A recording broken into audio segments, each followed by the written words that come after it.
You might be president of Pepsico, you might be on the board of directors, but when you enter this house, you're the wife, you're the daughter, you're the daughter-in-law, you're the mother, you're all of that. Nobody else can take that place.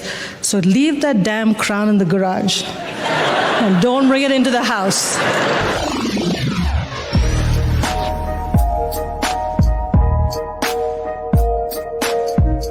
Indra, you run a company with 300,000 employees, almost $70 billion in revenues. You come home one day as president of the company, just appointed, and your mom's not that impressed. Will you tell that story? This was about 14 years ago, and I was working in the office. I worked very late, and we were in the middle of the Quaker Oats integration, or the acquisition.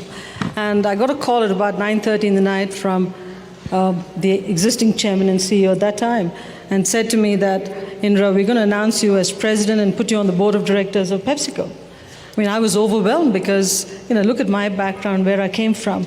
To be president of an iconic American company and to be on the board of directors, I mean, I thought it was just something special had happened to me.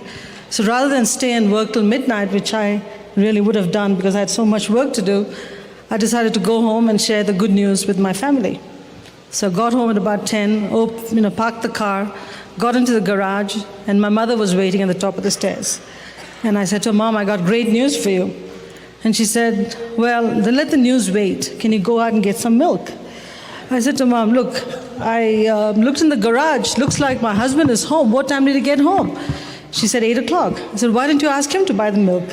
Because he's tired. Okay, he's tired. He's tired. We have a couple of help at home. Why didn't you ask them to get the milk? She said, because I forgot.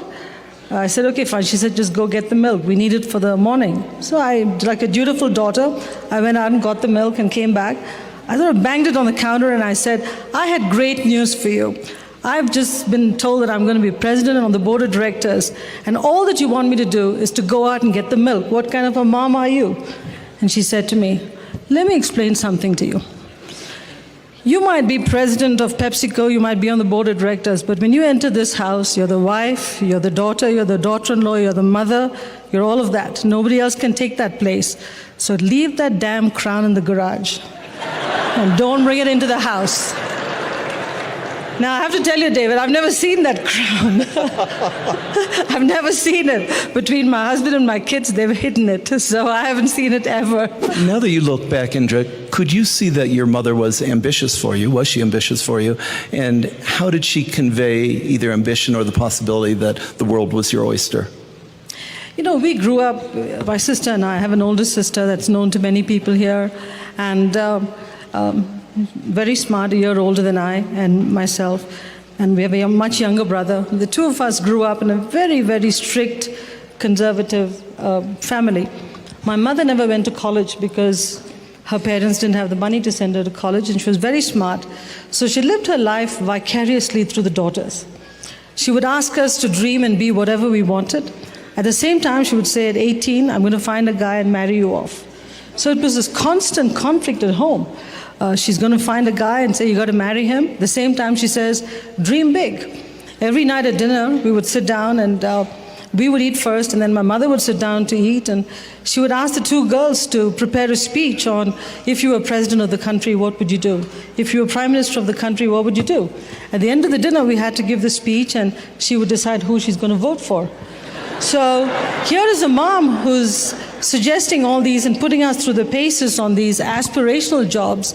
At the same time, she's threatening us to find some vague guy and marry him off to us at age 18. And so we always lived in that fear that that could happen. But I think the men in our family, my grandfather and my father, basically put their foot down and said, I don't care if it's girls or boys. They all have to have an equal shot at being whatever they want to be. And we're not going to get them married off at 18.